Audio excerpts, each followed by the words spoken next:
Hello everyone, welcome to my channel. अगर आप हमारे चैनल पे नए हैं तो प्लीज़ हमारे चैनल को सब्सक्राइब कीजिए। सब्सक्राइब करने के बाद इसके साइड में जो बेल आइकन है उस पर प्रेस कीजिए। यहाँ आपको ऑल का ऑप्शन मिलेगा, उस पर सेलेक्ट कीजिए सो दैट हमारे नए वीडियोस की अपडेट आपको मिलती रहेगी। हमारे वीडियोस देखने के बाद उन्हें लाइक कीजिए, शेयर कीजिए सभी के साथ। शेयर करने के बाद प्लीज़ नीचे जाके कमेंट करके बताइए कि आपको हमारे वीडियोस कैसे लगे। Thank you so much. नमस्कार दोस्तों, एक बार फिर से स्वागत है आपका आपके YouTube चैनल पर। बच्चों, अगले वीडियो में हमने कुछ मनोवैज्ञानिकों के बारे में पढ़ा, जैसे इवान पावलो, थॉर्नडाइक, इनके बारे में पढ़ा। इवान पावलो ने जो शास्त्रीय अभिसंधान का प्रयोग बताया उसी से रिलेटेड ये कारक अभिसंधान है, लेकिन कारक अभिसंधान जो पावलो का अभिसंधान था उससे थोड़ा सा अलग है। इवान पावलो का जो अभिसंधान था उसमें क्या था कि उसमें उन्होंने ये कहा था कि उद्दीपक है तो प्रतिचार है। अगर उद्दीपक है तो आप प्रतिक्रिया दोगे। जैसे उन्होंने कुत्ते के सामने उद्दीपक रखा खाना, तो वहां पे वो प्रतिक्रिया उसकी स्वाभाविक रूप से देखने को मिल रही थी, जो लार पात्र में लार उसका गिर रहा था। लेकिन बीएफ स्किनर ने क्या कहा कि नहीं, ऐसा नहीं है, प्रतिक्रिया होगी तो उद्दीपक मिलेगा। मतलब आप काम करोगे, अपना कर्म करोगे, तब आपको वहां पे सफलता मिलेगी, आपको वहां पे पुरस्कार मिलेगा, आपको वहां पे आपके कर्म का मानदेय मिलेगा। मतलब आपको जैसा काम करोगे वैसा फल मिलेगा। अब थोड़ा सा हम स्किनर के बारे में जान लेते हैं। बीएफ स्किनर का जो कार्यकाल था 1904 से 1990 तक था। इन्होंने कारक क्रियात्मक अभिसंधान का प्रयोग बताया। कारक क्रियात्मक क्यों कहते हैं? क्योंकि ये हमेशा क्रिया के बाद ही हमको उद्दीपक की प्राप्ति होती है, इसके लिए इसको क्रियात्मक अभिसंधान के रूप में जाना जाता है। इन्होंने एक प्रयोग किया।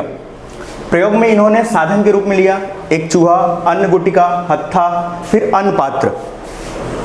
ऐसा ही इन्होंने एक समस्या पेटी तैयार की।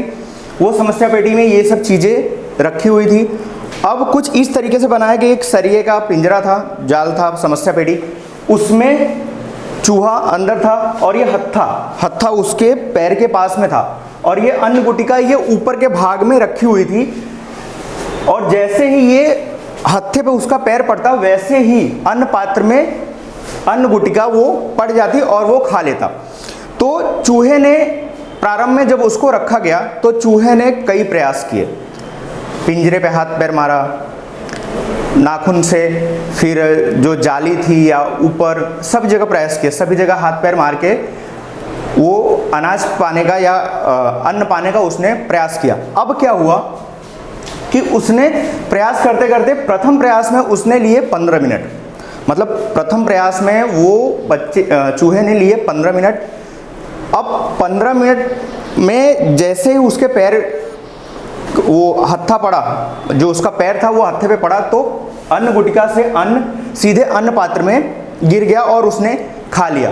अब सेकंड टाइम उन्होंने जब अन्न पात्र में रखा, स्किनर ने जब उसको अन्न पात्र में समस्या पेटी में रखा, तब क्या हुआ कि उसको 35 मिनट लगा। मतलब कि पहले 15 मिनट लगा था, इस बार 35 मिनट लगा। 35 मिनट मतलब 20 मिनट ये बार ज़्यादा लगा। फिर थर्ड टाइम, तीसरे प्रयास में 47 मिनट लगा। मतलब ये आप देख रहे हो कि टाइम बढ़ते जा रहा है। और चतुर्थ प्रयास में लगा 71 मिनट, मतलब कि 71 मिनट। अब यहाँ पे आप सोचोगे कि एक बार अगर उसने पा लिया तो उसको इजीली पा लेना चाहिए था सेकेंड टाइम पे, लेकिन इनका प्रयोग थोड़ा सा अलग था। ऐसा बिल्कुल नहीं है कि वो प्रथम में 15 मिनट पाया था, दूसरे में 10 मिनट, ऐसा नहीं। यहाँ पे उसने अपने आप को दृढ़ किया। मतलब कि उसने अपनी गलती को सुधारा अच्छे से कि मैं कैसे इसको इजीली पा सकता हूँ। और जब 5वां प्रयास किया तो हर बार एंटर होते ही पैर रख के वो तुरंत पा लेता। मतलब अपने आप को दृढ़ करके मतलब कि दृढ़ीकरण किया यहाँ पे। जैसे कि मैं आपको बताऊँ, आप एक मैथ्स का सम सॉल्व कर रहे हो, आपको फर्स्ट टाइम आंसर आ गया, लेकिन आप कुछ टाइम बाद अगर वो सॉल्व करोगे तो आपको वो याद नहीं आएगा और भी ज़्यादा टाइम लगेगा।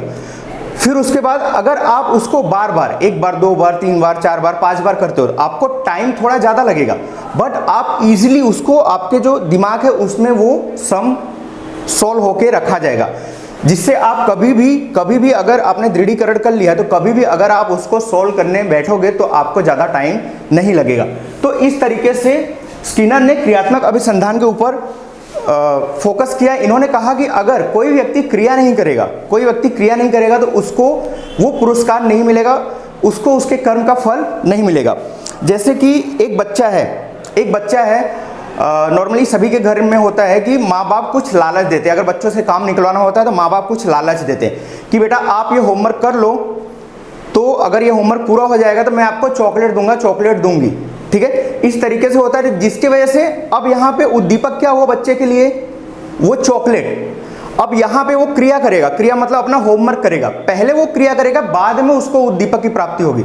लेकिन पावलो के अभिसंधान में क्या था कि उद्दीपक सामने रखा हुआ है और ये कुत्ते का लार वहां पे गिर रहा था। तो ये थोड़ा सा ये दोनों के प्रयोग के बीच में फर्क है। कारक अभिसंधान पावलो के अभिसंधान शास्त्रीय अभिसंधान में कहा गया कि उद्दीपक है तो प्रतिचार है, प्रतिक्रिया है, और इसमें इन्होंने कहा कि प्रतिक्रिया है तो उद्दीपक है, ठीक है। आई होप आप समझ गए होंगे। फिर से मैं एक बार समझा दूं। क्रियात्मक अभिसंधान बी एफ स्किनर ने 1904 से 1990 तक इनका कार्यकाल था।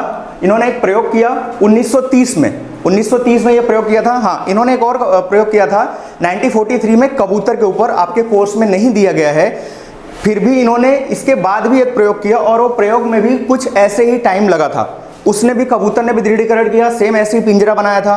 कबूतर का जो पंजा है वो उस पर पड़ने से ऊपर से दाना गिर जाता था, तो इस तरीके से किया था। हालांकि आपके कोर्स में नहीं, इसके लिए मैंने नहीं बताया।